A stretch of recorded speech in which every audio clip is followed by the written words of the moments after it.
mais uma edição do nosso Podizagem, o podcast de aprendizagem para a vida. E hoje a gente está com uma convidada muito especial que a gente trouxe aqui para o nosso podcast. A gente está com o privilégio de tê-la aqui conosco, que vai compartilhar muita coisa bacana com você.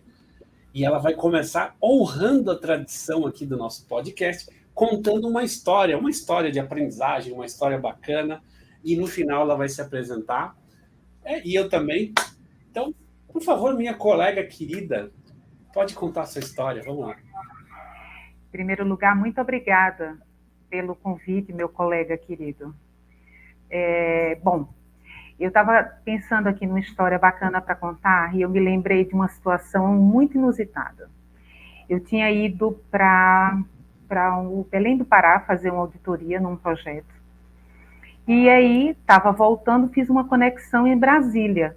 Eu rapidamente desci e liguei meu celular, como a gente faz, né, costuma fazer. Liguei meu celular e tinha algumas chamadas no meu celular e tinha uma mensagem do meu diretor na época, né? Eu trabalhava na empresa de tecnologia. E aí, liguei para ele para saber o que tinha acontecido e ele... Olá, tudo bem? Isso aqui, você está onde? Estou em Brasília. Ah, está em conexão. Tá bom. Então, me responde uma coisa. Você conhece o Chile? Aí eu disse, o Chile? Não. Aí ele chegou assim, então, você tem vontade de conhecer? Aí eu disse, tenho. Um dia, né? Se surgir a oportunidade, eu vou para o Chile. Aí ele fez, então, vou te presentear com uma passagem para o Chile. Aí eu lembro que eu falei assim, como assim uma passagem para o Chile? Do nada? Não tem almoço grátis, né? O que eu tenho que fazer para ganhar passagem no Chile? Então, você vai ter que repassar o conhecimento da metodologia de implantação da empresa para os chilenos. Olha que coisa legal. E na hora eu fiquei meio assim, né? Eu digo, como assim passar conhecimento para os chilenos de metodologia? Aí ele fez assim, então, a gente não está abrindo a filial lá no Chile e tal, e você é a que mais conhece a metodologia, você ajudou a escrever a metodologia. Eu digo, até aí, estamos juntos, mas o que você precisa que eu faça? Não, então, você vai lá, porque a gente vai contratar consultores do Chile para os projetos no Chile, só que eles precisam conhecer a metodologia de implantação.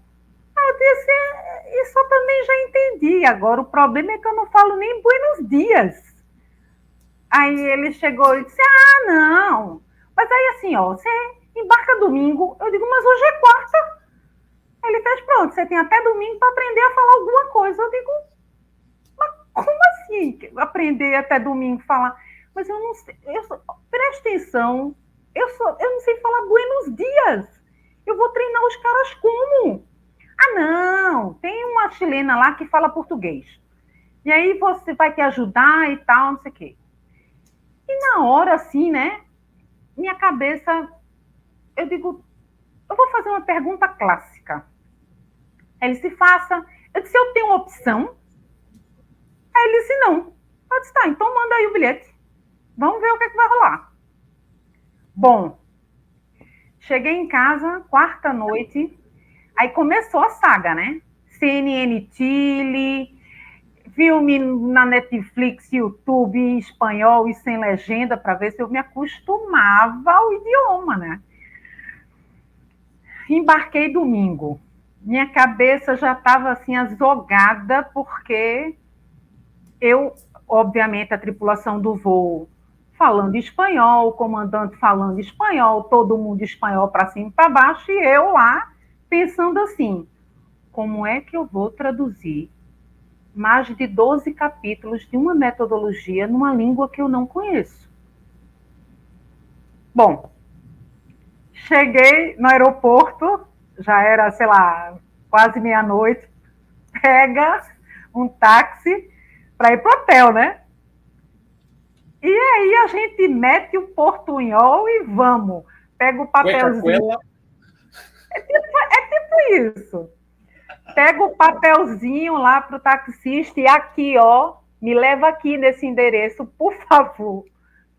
Mas meu ouvido, eu assisti aí, eu não sei quantos filmes, de quarta para domingo. Então, alguma coisa eu já reconhecia.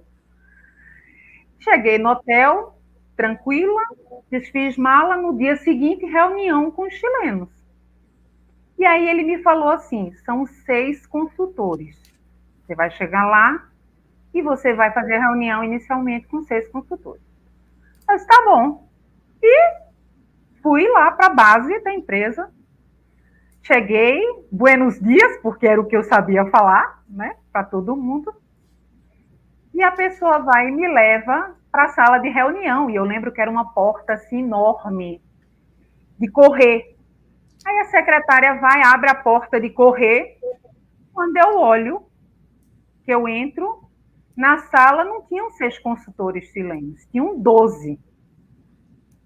Por que passar vergonha com 6 se a gente pode passar com 12, né? E eu, buenos dias, que era o que eu sabia. Bom, e aí falei, tentando explicar para eles ali no espanhol esquisito, de que eu não falava fluentemente. A chilena se apresentou, a que falava português, dizendo, Ana, não te preocupa, porque se você falar devagar, eles conseguem entender. Aí eu disse, não. Ela disse, como assim não? Eu disse, eu não vou falar português. Eu vou falar errado o espanhol, você vai me consertar, e eu te garanto que em 2 semanas a gente está conversando em espanhol. Aí o pessoal olhou assim, eu digo, me dá 2 semanas, eu vou falar errado, eu vou meter um portunhol aqui, e você vai dizer para mim, não é assim, Ana, é assim. E a gente vai conversar. E assim a gente fez. E foi assim uma loucura, porque eu chegava no hotel e colocava a televisão lá na televisão local e ia tomar banho, comia e ouvia. E em 2 semanas a gente conversava e eu já estava com o meu espanhol bem melhor, né? Sem ser o cueca-cuela, né, que você falou, mas falando assim. E tanto é que depois eles vieram ao Brasil, eu os acompanhei no Brasil, mostrei a cidade, enfim, e comecei a fazer, na verdade, o intercâmbio deles com a empresa, passando conhecimento e sendo suporte deles na base. Então, assim, a grande lição disso tudo que eu tiro, e tem a ver também com a outra história muito curtinha que eu me lembrei, é que uma vez, eu devia ter uns 19 anos, eu estava fazendo um curso de instrumentação cirúrgica e fui convidada para fazer parte de uma grande equipe de cardiocirurgia na época. E o chefe da equipe chegou para mim e disse assim, esqueça o seu curso, você vai aprender comigo, na prática. Eu tinha exatos 20 anos. E aí eu entrei na sala de cirurgia, obviamente não conhecia muito, e me contaminei inteira, né? Luva, capô, me contaminei inteira, e aí, obviamente, tomei xingo, foi uma confusão. E eu voltei para casa nesse dia, e minha mãe perguntou como é que tinha sido. E eu disse para ela, foi horrível, eu errei tudo, eu me contaminei toda, tomei xingo. Aí minha mãe foi, eu disse, foi, amanhã eu não volto lá. Aí minha mãe disse, como? Eu disse, eu não vou mais. Eu não volto lá, eu não estou preparada. Ela bem tranquilamente disse assim, você vai voltar. Eu disse, não, não vou. Ela disse, vai, você vai voltar e você vai fazer melhor. E cada dia que você voltar, você vai fazer melhor. Você não vai desistir. Eu disse, mas eu não tenho condições. Ela disse, você vai, porque você vai fazer melhor.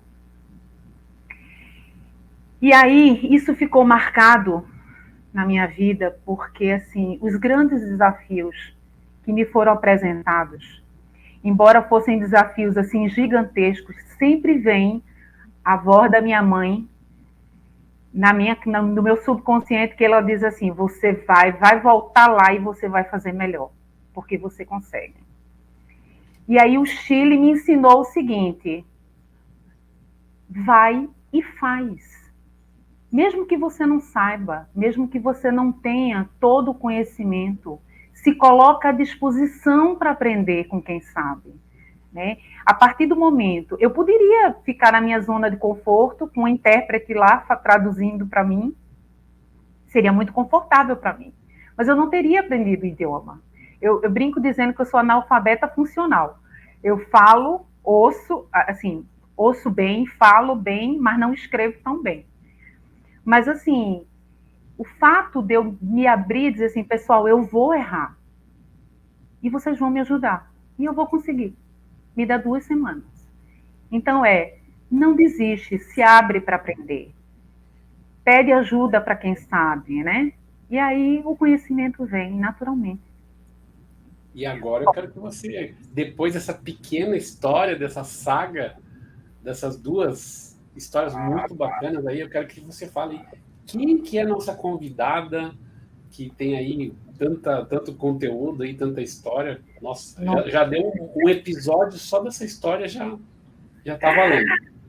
Então, eu me chamo Ana Carla Toscano, eu sou psicóloga de formação, me formei na PUC, terminei recentemente 2 pós-graduações, uma em psicologia hospitalar e outra em cuidados paliativos. A psicologia é uma vocação na minha vida, embora eu tenha atuado 28 anos na área de saúde, na área de gestão de projetos e na área de gestão mesmo, envolvida com a área de gestão hospitalar. E sou uma apaixonada pelo comportamento humano, completamente apaixonada. E uma das coisas que mais me realiza é quando eu coloco me escuta a serviço do outro. Quando eu consigo me colocar nesse lugar de escutar. Né? Não de ser mestre de nada, mas de ser um facilitador para que o outro possa acessar o seu próprio conhecimento. Essa sou eu. Legal. Então, gente, eu conheço a Ana já há algum tempo. A gente teve a oportunidade de trabalhar juntos em projetos aí durante a carreira dela. E assim, a Ana, apesar dela ser psicóloga de formação, essa não foi a primeira experiência profissional dela, né? E aí eu queria que você comentasse um pouquinho, Ana, antes da gente entrar aqui nos nossos quadros aí do nosso podcast, um pouquinho da tua história, assim, de profissional, né? Porque eu acho que isso tem muito a ver com aprender coisas. E então, assim, eu acho que tu tens uma história que vale a pena compartilhar aí, né? Desde o tempo que eu lembro que você comentou comigo que você começou trabalhando na área de saúde, em um hospital, e depois foi para a área de tecnologia. Conta para a gente um pouquinho de como que foram esses movimentos, assim, essas mudanças aí da tua carreira. Tá bom. Na verdade, eu comecei como técnica de enfermagem, há um bom tempo atrás, né? Não vamos revelar aqui ano, mas é um bom tempo atrás. E aí, eu trabalhei na assistência a paciente durante 3 anos, e aí, as minhas contas, os prontuários com que eu mexi, eram contas muito justas, eram contas sem muita alteração para o faturamento do hospital. E aí o pessoal viu e me convidou para fazer parte do faturamento hospitalar, fazendo as contas do pronto-socorro, faturando as contas do pronto-socorro. E eu topei porque eu sempre gostei de tecnologia, eu acho que a tecnologia está a serviço do homem, e o que o homem, na verdade, o que ela pode fazer, né, e que é repetitivo, para que o homem possa se dedicar àquilo que ele, na verdade, tem de melhor, que é o pensar estrategicamente, é o pensar de forma criativa, eu acho que a tecnologia está aí para isso, né? Então, eu fui. E aí comecei a faturar contas de pronto-socorro, depois eu fui faturar contas hospitalares que eram mais complexas, depois eu comecei a auditar contas, tinha uma médica auditora que viu que eu gostava ali do trabalho. Ela me ensinou a auditar contas mais complexas e eu topei. E nesse eu só quero ajudar a ilustrar um pouquinho, Ana, assim, para quem está nos ouvindo ou vendo a gente, né, nos consumindo aí nas nossas plataformas, assim, a dificuldade, o desafio que é para o segmento de saúde, principalmente hospitalar, as pessoas não fazem ideia, né? Porque quando a gente compra um serviço, na nossa cabeça é muito claro, assim, né? Você vai comprar um serviço de alguém, por exemplo, você vai contratar uma costureira para fazer um vestido, ela vai te cobrar pelo serviço, você vai lá, leva o tecido, né? Sim. E ela diz, ó, para fazer esse serviço eu vou te cobrar, sei lá, R$ 1.000. E aí você paga os R$ 1.000, ou você paga no começo, ou você paga metade no começo, paga metade. Mas, enfim, ela tem um serviço, ela te cobra por esse serviço. E a gente não faz ideia, assim, né? Eu aprendi isso, eu diria assim, recentemente, né? Como é difícil para um hospital fazer isso, né? Porque a prioridade do hospital é salvar a vida, é deixar a pessoa bem. Então, assim, é muito detalhe. Imagina que cada curativo, cada medicamentozinho, cada pílula, cada medir uma pressão, tudo isso tem um custo para o hospital. E é muito difícil para os hospitais conseguirem aquilo que a Ana estava falando, eu chamo de conta limpa, né? Ou seja, uma conta que você olha a conta e está tudo ali certo, estruturado, né? E tem uma série de regras que precisam ser seguidas, principalmente quando fala de hospital, tanto o SUS ou privado, né? Se você, naquela conta, por exemplo, você atendeu o cara que tinha um problema de saúde A e está um procedimento X que não tem nada a ver com aquele problema de saúde A. Vai bater no SUS ou no convênio e vai ser glosado, que o pessoal fala, né? Vai ser rejeitado na hora, porque aquele procedimento não faz parte do tratamento, da terapia para aquele tipo de problema de saúde. Então já dá um problema e os prazos de pagamento são enormes, né? Diferente da costureira que recebe lá na hora que ela entrega o vestido, o hospital às vezes leva 90 dias, às vezes 120 dias, às vezes mais tempo para receber o dinheiro. Então, gente, isso só estou ilustrando aqui para o pessoal entender, né? É uma praticamente assim, é uma arte, né? São poucas pessoas no mercado de saúde que tem esse know-how, essa capacidade de conseguir fazer o assistencial e o negócio rodarem juntos de uma forma harmônica, né? Às vezes a gente vê os hospitais com uma boa saúde financeira abrindo um pouco a mão da qualidade assistencial, a gente vê às vezes hospitais que são muito bons na parte assistencial, que não conseguem sustentabilidade financeira. É muito difícil equilibrar essas duas coisas, né? Mas, desculpa, eu só falei isso para ajudar o pessoal a interpretar um pouco a tua história aí, que eu acho que, pelo que eu estou entendendo, o pessoal sacou rápido que você tinha jeito para esse negócio de faturamento e te jogou já para a área de faturamento para você resolver tudo. Não, para ajudar a faturar, depois eu fui auditar a conta, é isso que você falou, é verdade, né? É um grande desafio para as instituições conseguirem manter a sua sustentabilidade e oferecerem um serviço com qualidade, com segurança para o paciente, né? Os insumos, principalmente depois da pandemia, eles subiram muito o valor. E aí você tem que ter um controle muito rígido mesmo, né? Do que você está utilizando com o paciente, para que você possa ter o recebimento por parte da operadora, né? E eu fazia isso, atuei nisso. Depois eu fui convidada, fui vista por uma consultora que estava implantando o sistema nesse hospital e fui convidada para gerenciar o faturamento de um outro hospital em Recife. E aí o nível de aprendizado já era um pouquinho maior, porque na verdade eu era operacional. E aí eu fui convidada para gerir o faturamento. E aí você gere o faturamento como um todo e gere pessoas juntas também, né? Você faz a gestão de pessoas. E aí eu fiquei um tempo nesse hospital, processando toda essa parte de entrega de faturamento, enfim, até que eu fui convidada pela antiga WPD, né, para ser consultora deles, porque eu fui vista por um gerente de projetos na época, que disse assim, nossa, a gente está precisando de uma pessoa que conheça a assistência, que conheça o faturamento e que goste de tecnologia. Você topa? Eu digo, gente, mas topo fazer o quê? Não, a gente precisa que você nos ajude a implantar o sistema em outros hospitais. Eu digo, topo. Não sei fazer isso não, mas a gente aprende. E aí eu fui, e eu lembro que lá eu fiquei responsável por fazer o teste no Medivil, que era o prontuário eletrônico deles, e aí eu testava exaustivamente a ferramenta, justamente fazendo todo o processo assistencial na ferramenta, né, para poder validar, para ver se estava tudo ok. E aí a coisa deu tão certo que eles me chamaram para fazer o teste piloto no INCOR, no Instituto Coração, em São Paulo. E aí eu fui para São Paulo, E a gente começou a fazer o projeto piloto lá, a coisa foi andando.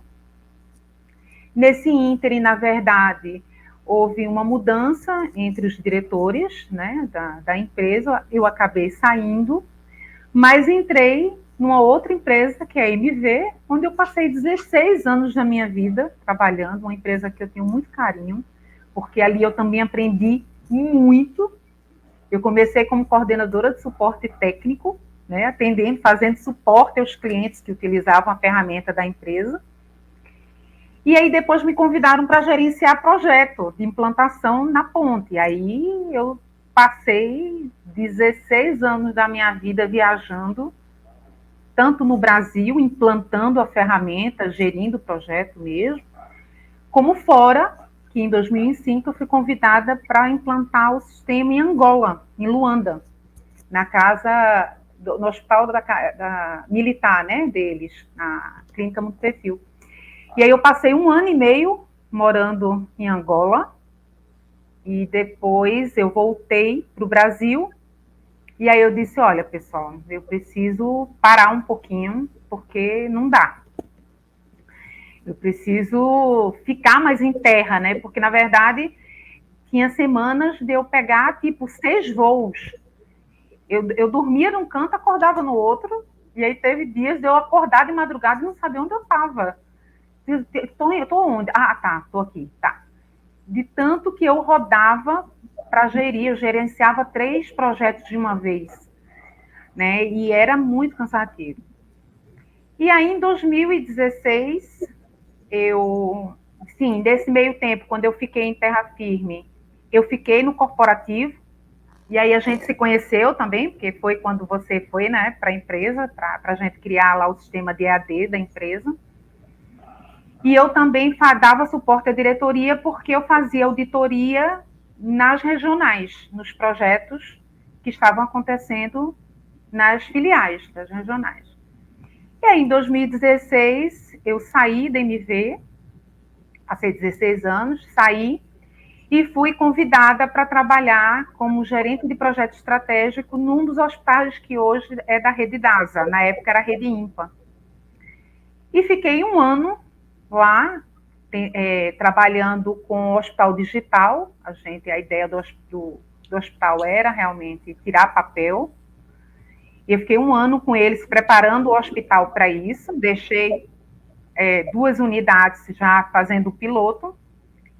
E aí, em 2017, eu conheci o fundador do Hospital Biocó, aqui em Minas Gerais, que me convidou para trabalhar com ele e ajudá-lo nessa questão de transformar o hospital em um hospital digital. E aí, depois de muita conversa, nós nos conhecemos em maio de 2017. Em setembro de 2017, eu finalmente bati o martelo com ele e vim para o Biocó. E passei 6 anos da minha vida trabalhando no Biocó, primeiro como assessora operacional, assessorava a diretoria na operação, e depois com a incorporação da Redidor, a Redidor, né, se associou ao Biocó, eles me convidaram para gerenciar o Contas Médicas.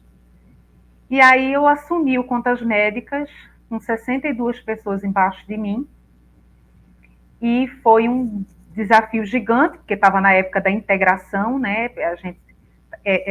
O Biocó era uma empresa 100% familiar, né, da família Brandesic, e aí se associou à Redidor, e aí, obviamente, que há uma mudança de cultura, uma mudança de perfil, e eu participei dessa época, esses 2 últimos anos, 3, né, quase, integrando as 2 empresas e assumindo Contas Médicas do Biocó.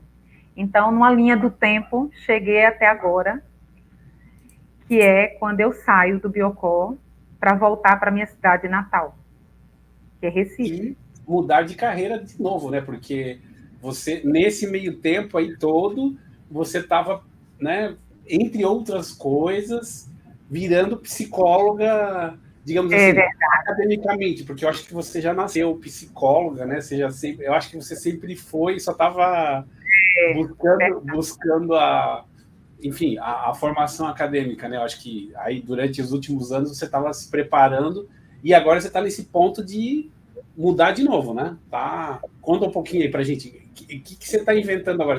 Aí você terminou teu ciclo no Biocore e agora tá Terminei. se tornando psicóloga full time? Como é que tá isso?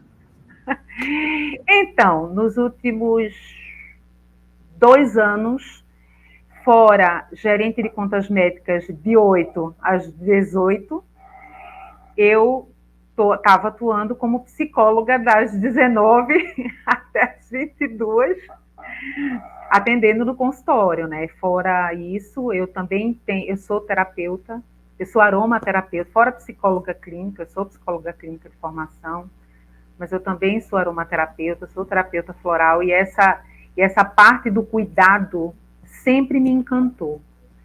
Esses 28 anos que eu estou na área de saúde, apesar de estar muito na gestão, o meu olhar sempre foi para garantir que o paciente tivesse, de fato, o melhor atendimento, as melhores condições de tratamento. Quer fosse na sustentabilidade da instituição, quer fosse a ferramenta lá tecnológica garantindo a segurança dos dados que eram imputados daquele paciente. Então, o paciente nunca saiu da minha vida, ele sempre esteve ali. Só que agora o meu olhar é diferente, porque eu assumi a minha verdadeira vocação enquanto psicóloga, né? Gosto, eu acordo de manhã assim, sabe? Doida para escutar uma boa história. E eu me realizo muito com isso. Então, eu tomei uma decisão em janeiro desse ano, de que chegou a hora de voltar para casa. Eu estou há 7 anos longe da minha cidade natal, longe da família. Não foi uma decisão fácil. Você fazer uma transição de carreira nunca é fácil, né? E para mim, que sempre trabalhei com gestão de projetos, onde você gerencia risco, onde você gerencia tempo, onde você tem que ter uma previsibilidade, monitorar, você está sempre no previsível. Quando você decide mudar de carreira, nada é previsível. Você não tem muitas certezas, né? Você sabe do seu propósito. Eu conheço o meu propósito. Meu propósito é cuidar, ponto. É esse. Agora, como as coisas vão se delinear, é o que a gestora que está por trás está tentando ali dar o mínimo de visibilidade para ainda algumas interrogações que eu tenho. Porque aqui em Minas eu sou conhecida, mas em Recife não. Então eu vou ter que construir em Recife, nesse novo momento, né, uma outra história profissional. Não mais como gestora, né, mas como terapeuta, como psicóloga. Então assim, eu quero aproveitar essa deixa da Ana, que ela está comentando que a transição está acontecendo nesse exato momento. Quero convidar você que está nos ouvindo, que está nos consumindo ou pelo Spotify ou pelo YouTube, primeiro que você se inscreva no nosso canal, deixa um like agora, que você está nos ouvindo até agora, porque está legal. Então, deixa um comentário para a Ana ler depois, para ela ler daqui a um ano, para a gente assistir essa gravação daqui a 1 ano e meio, 2 anos, 3 anos, e lembrar desse momento aí da virada ou da mudança, né? Que eu tenho certeza que pela tua história, Ana, vai dar muito certo. E é mais uma de muitas que ainda acontecerão, né? Que a gente sabe que essa tua inquietude para sempre estar aprendendo é uma das coisas que eu admiro na tua personalidade, na tua carreira, né? E quando a gente estava falando de podcast, de podizagem, você foi uma pessoa que a gente interagiu e eu lembrei de ti, porque é muita, assim, a tua história é recheada de coragem para aprender. Eu acho que esse é um termo que resume, assim, né? Quando você falou assim, a tua história lá do Chile, era mais fácil eu ter ficado dependendo da intérprete, não me preocupar. Cara, o mais fácil era você não ter ido. Então, você nem lida com essa possibilidade, que é o que a maioria das pessoas faria. Diria assim, não, eu não posso, porque eu não sei falar espanhol, e eu não vou, acabou, não tem como. Né? Mas para você ver que isso é uma coisa que nem passava pela tua cabeça. Não. Entendeu? Então, assim, é essa coragem que eu acho que talvez seja um traço de personalidade, talvez seja alguma coisa que pelo que a tua mãe falou lá na tua outra história que você contou, né? Eu tenho certeza que também deve ter moldado muito disso na tua personalidade, nessa essa questão de não deixar se abater, de ter coragem para... Como a gente tem um termo que a gente usa às vezes, é dar a cara a tapa, né? Que aprender, muitas vezes, é você se fragilizar, né? Você se mostrar vulnerável para os outros e dizer assim, cara, eu estou aqui para errar e para aprender. Me fala o certo que eu... né? É muito difícil a gente se colocar nessa posição e eu vejo o que eu... Até um episódio que eu recomendo muito, você comentou antes da gente começar aqui que você estava assistindo o episódio da Alessandra. E esse episódio é muito legal porque a Alessandra, ela na época que ela fez o episódio, eu acho que ela ainda é diretora de uma multinacional aqui no Brasil, na área de tecnologia também, e ela também participa de uma ONG que estimula mulheres e faz mentoria para mulheres nessa questão de carreira, né? E uma coisa que ela comentou, Ana, que olha, é muito interessante, que assim, o perfil da mulher é uma grande diferença do homem, né? Para a mulher dizer que ela está pronta para alguma coisa profissionalmente, ela tem que estar com experiência, com formação acadêmica, ela tem que estar segura de si. Assim, é muito difícil uma mulher dizer que ela está pronta para alguma coisa. Então, a Alessandra comentou que ela, inclusive, tem alguns estudos que mostram isso, né? Quando o profissional diz, estou pronto para isso, o homem significa que ele está, sei lá, 40%, 50% no máximo realmente pronto para aquilo. Mas ele bate no peito e diz, não, pode mandar que eu vou. A mulher, quando ela está 80%, 90% pronta, ela diz assim, eu acho que ainda falta um pouquinho, talvez não seja a minha hora. É uma constatação assim, genérica, obviamente, né? Todo mundo, porque assim, a maior parte das mulheres tem esse problema, inclusive, que é chamado de síndrome do impostor, né? Aquela coisa, eu acho que eu não tenho a capacidade de estar aqui nesse momento que eu estou, nessa posição que eu estou. E isso é uma coisa que eu acho assim, que você é totalmente fora da curva, cara. Porque, tipo assim, eu não sei espanhol, mas vamos lá, vou ligar o YouTube aqui, vou assistir, vamos para lá. Gente, eu não sei o que é, sei lá, gestão do faturamento, mas vamos lá. Não sei o que é gestão de projeto, mas vamos lá, eu vou aprender e vou fazer, e faz bem pra caramba. Então, assim, você é totalmente fora da curva nesse aspecto. Então, depois, assistam aí o episódio que a Alessandra explica isso, e a história dela também é muito interessante, assim, que ela conta só vou terminar aqui para ilustrar, para botar um pouquinho de curiosidade de vocês nesse episódio, assim, para ver como são contrastantes as personalidades, né? A Alessandra, ela tinha dificuldade na disciplina de finanças quando ela fez a formação dela. E aí ela teve dificuldade e ela se desafiou. Resumo da história, ela fez um baita de um MBA no exterior e tal, virou uma baita especialista em finanças. É aquela coisa de pegar meu ponto fraco e ir lá e, sabe, eu vou ficar muito boa nisso porque é meu ponto fraco e não sei o quê, para depois ela assumir. E aí ela conta como que ela sofreu na carreira por essa questão de achar que ainda não estava pronta e que pessoas tinham que falar para ela que ela, né, que é meio assim, o papel da tua mãe, né, quando falou para ti assim, filha, esquece, vai que amanhã você vai ser melhor e tal. Então assim, como às vezes tem que ter uma pessoa ou pessoas perto da gente para dar essa, né, porque mesmo a Ana Carla, que é totalmente fora da curva, tinha alguém ali naquele momento dizendo assim, vai que você vai melhorar, amanhã vai ser melhor e depois vai ser melhor, enfim. E a Alessandra também conta isso, que quando ela falou para um mentor dela que ela não se sentia pronta para assumir uma diretoria de uma oportunidade, o cara falou assim, cara, você tá louca, você tá mais do que pronta. Ninguém que assume o negócio está 100% pronto, você tem que se jogar do trampolim lá, pular para ver como é que é, não tem jeito, não tem, né, não tem uma fórmula segura para fazer isso. Mas eu te cortei, só para contar aí que como é interessante essas diferenças de personalidade, né, cara? Por isso que eu digo, daqui a 1 ano e meio, 2 anos, quando a gente assistir esse episódio, eu quero voltar aqui e colocar o comentário no vídeo para dizer assim, agora você está inventando isso também e tal, né? Só para a gente dar uma risada. Mas olha, você falou uma coisa muito importante, Júlia. Eu sempre tive grandes líderes.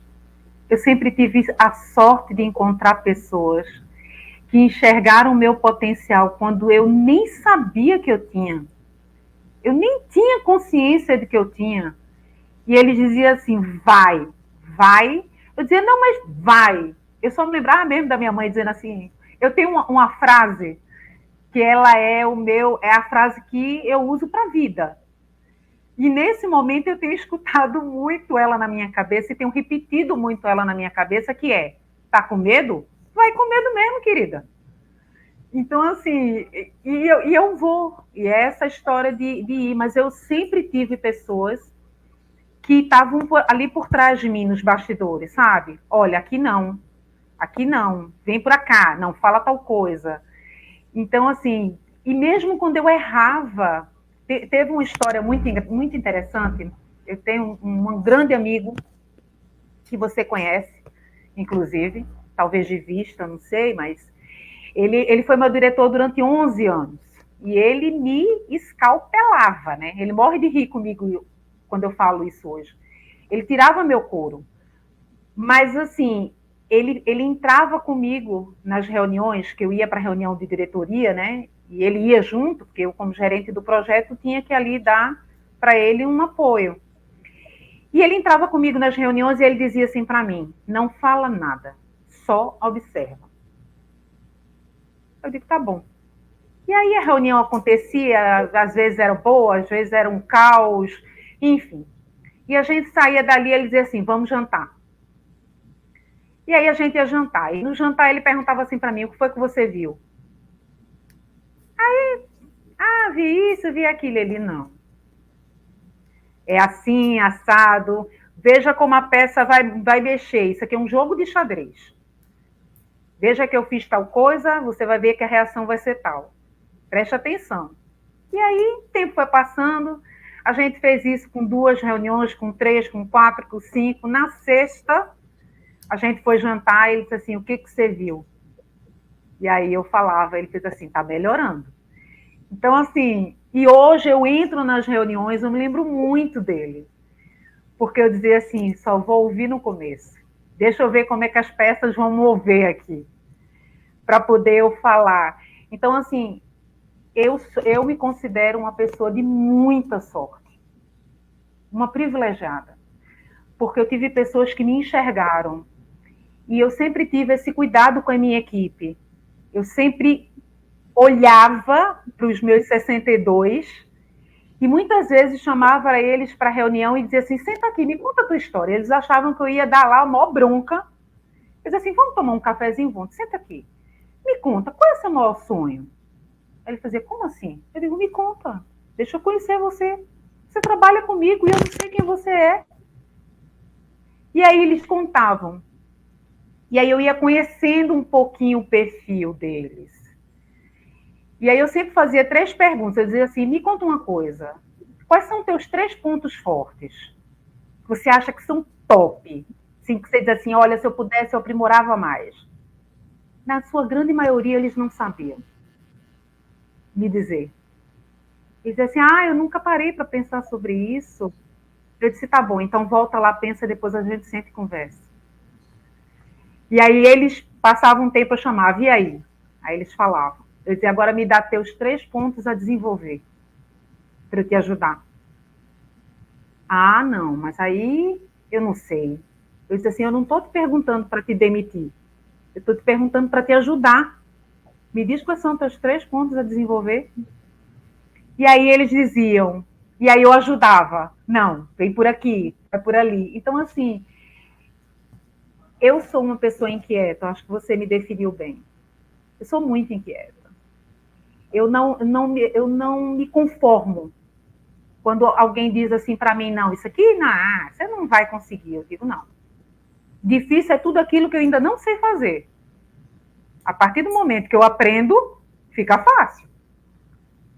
E aí, acho que a minha transição de carreira e as etapas de crescimento profissional que eu tive, porque foi uma curva de crescimento e de oportunidades que eu recebi na minha vida profissional, que cada vez mais foram me levando para patamares diferentes, tem muito a ver com isso. Quando eu sentia que aquilo ali estava muito cômodo, estava muito fácil, eu estava fazendo assim com o pé nas costas, eu dizia assim, aqui não tem mais o que aprender. Tem que procurar uma sarna para me coçar.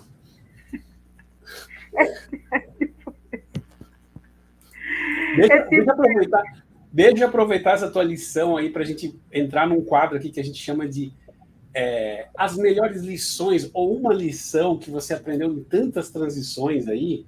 Eu queria que você compartilhasse com a gente no nosso quadro Replay, que a gente tem aqui no nosso podcast. Deixa eu colocar aqui.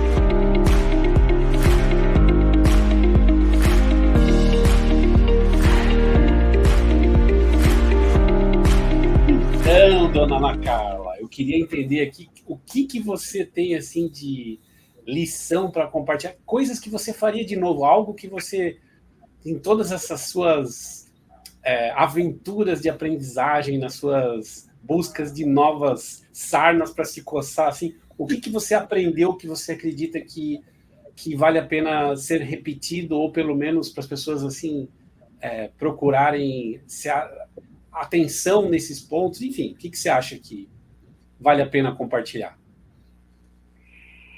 Eu acho assim, uma grande lição que eu aprendi foi, nunca diz não de cara para algo que estão te oferecendo e que você não conhece.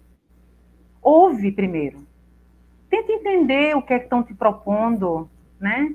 O que é exatamente o trabalho? O que é o projeto? O que é o desafio? Me conta a história sobre ele. Porque tudo na vida é uma história. Né? Me conta como é que nasceu essa ideia, o que é? Bom, ok, já sei qual é. Eu tenho condições de fazer? Eu tenho o conhecimento necessário para fazer isso? Não, não tenho. Então, eu sempre disse para as pessoas que me traziam as oportunidades, eu sempre dizia, eu nunca menti, eu sei fazer. Não, eu dizia, olha, eu ainda não sei fazer, me dá um tempo, que eu vou lá e vou fazer. Eu só preciso de um tempo para buscar os caminhos que vão me ensinar a fazer melhor. Então, essa é a segunda coisa. Porque, às vezes, você falou uma coisa certa. A gente tem a tendência de, porque não tem aquela habilidade ou não tem aquele conhecimento, a gente se fecha para a oportunidade. A gente se fecha, não tem perfil, não é para mim. Não, o que não é para mim? Fernando Pessoa tem uma frase que eu gosto muito, que também é outra que eu carrego para a vida. Tudo vale a pena se a alma não for pequena. A minha é gigante. A minha tem sede. Então, assim, eu nunca digo não. Eu sou honesta. Eu ainda não sei. Mas eu vou atrás. E eu acho que a terceira lição é tipo assim, não subestimar o medo. Não subestimar. Ele existe, ele é real.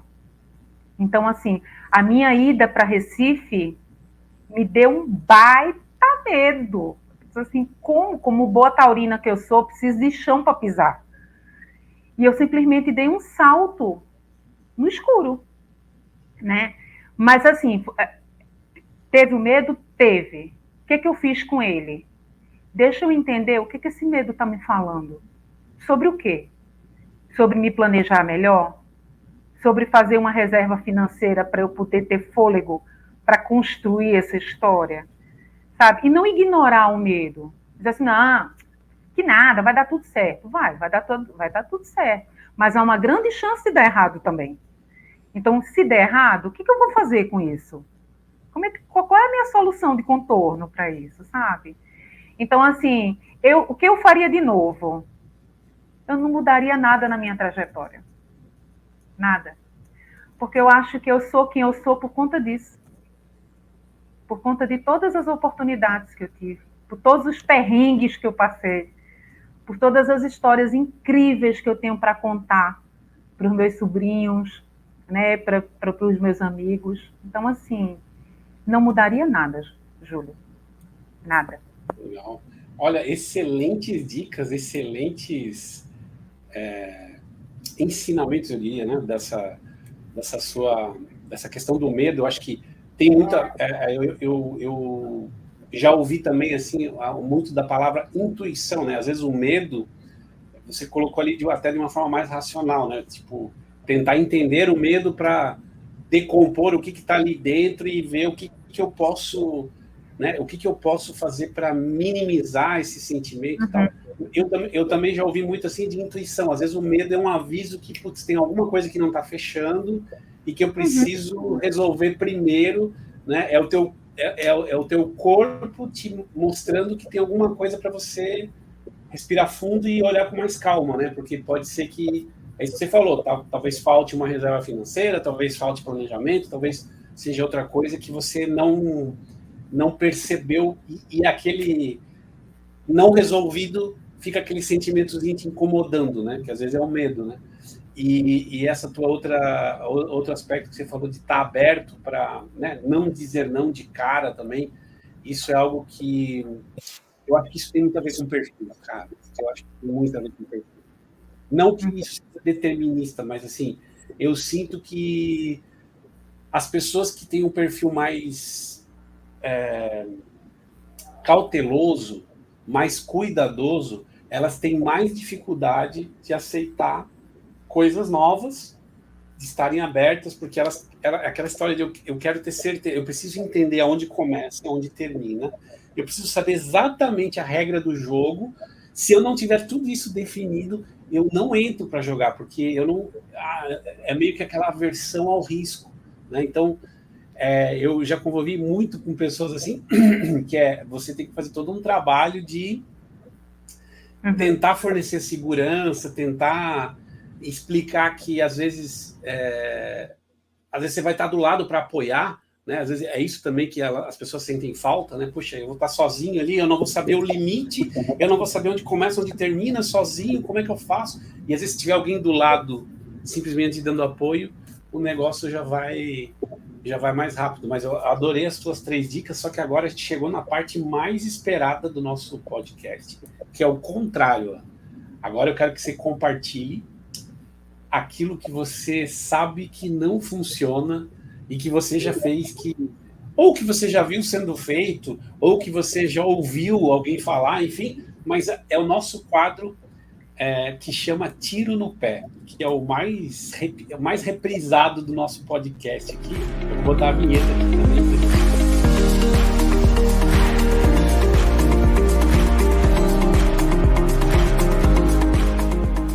Então, dona Ana Carla, o que você não repetiria, ou que você já viu, já sentiu, já viveu, ou já ouviu falar?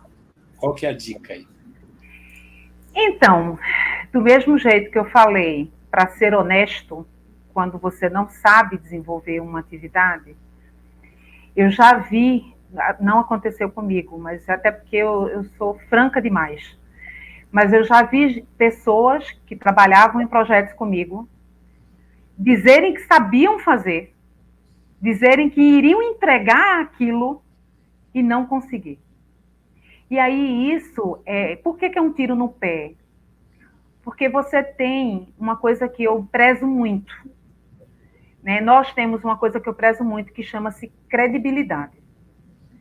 Então, se você diz que você sabe fazer algo e você não sabe, se você diz que você vai entregar tal coisa em tal tempo e não entrega, e não considera a possibilidade, né, aqueles 50% de chance de dar ruim, você perde a sua credibilidade. E credibilidade é uma coisa que quando você perde para conquistar é muito complicado. Porque sempre vai ter ali uma interrogação, né, do tipo assim, eu acho assim, nem superestimar, nem subestimar, sabe?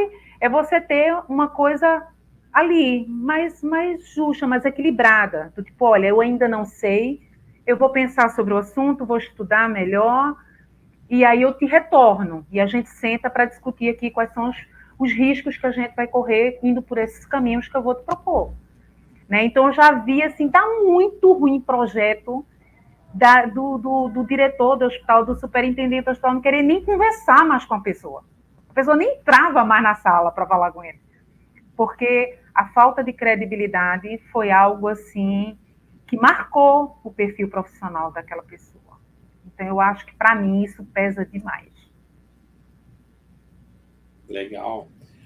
Ana, eu acho que eu estou muito feliz com a nossa conversa aqui, com o nosso papo. Tenho certeza que vai gerar bons comentários aí nos nossos ouvintes, né, no pessoal que consome o nosso podcast. Queria te agradecer muito pela tua participação, pelo teu tempo aqui com a gente. E também pela amizade, né, que a gente tem de tanto tempo aí, que a gente nunca deixou totalmente de se falar, né? E deixar aqui também um recado para você que está nos ouvindo. Poxa, pensa só naquela pessoa que você conhece, o seu liderado, o seu líder, o seu par, que de repente podia estar ouvindo essas histórias, né? Aquela sua amiga que não está muito assim, convencida daquela mudança de carreira, ela precisa conhecer a Ana Carla, a mulher que não tem medo de nada, cara. A mulher que vai aprender qualquer coisa, desde que você dê 2 semanas, ela aprende qualquer idioma, ela faz qualquer coisa. Então, mostra esse vídeo, se inscreve no canal que você vai curtir. E Ana, dá um recado final aí, quiser deixar o teu contato também, depois a gente pode colocar nos comentários do vídeo para o pessoal que mora em Recife e quiser os serviços profissionais de uma boa psicóloga também depois conhecer. Mas dá o teu recado para a nossa audiência aí, por favor. Em primeiro lugar, agradecer demais. Foi um prazer, adorei. Olha, eu nunca tinha feito um podcast. Adorei fazer. Eu tive que, obviamente, para não fazer tão feio, eu fui assistir outros podcasts para ver mais ou menos como é que a coisa funcionava. É uma forma de aprender também. Agradecer a oportunidade. Você é uma pessoa muito querida, que eu tenho um carinho muito especial, um profissional muito sério, né, que eu aprendi demais com você, inclusive, a reduzir conteúdo, a não escrever tanto. Eu nunca me esqueço disso. E, assim, desejar muito sucesso para o canal. Eu quero assistir os outros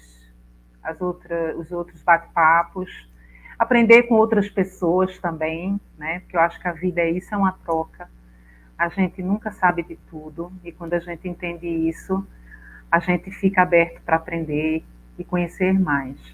Então, deixar um abraço muito grande, o desejo de encontrá-lo pessoalmente, quem sabe em Recife, para a gente tomar um café, e daqui a 1 ano e meio, mais ou menos, a gente assistir junto esse episódio aqui do Podizagem e ver o que é que mudou nesse período, o que é que eu fiz de diferente nesse período. Com certeza, já tem um programa para 1 ano e meio e com certeza vai ser Recife, que é um lugar que eu aprendi a amar tudo, o clima, a comida, as pessoas, adoro esse lugar, é um lugar que eu tenho um carinho muito grande e já sei até onde a gente vai, tá? Então, espero que talvez seja antes de 1 ano e meio. Quero agradecer você que nos prestigiou até agora e pedir novamente, inscreva-se no canal e divulga para quem você puder. A gente quer te ver de novo aqui. Obrigado pelo seu tempo e nos vemos no próximo episódio. Até mais, gente!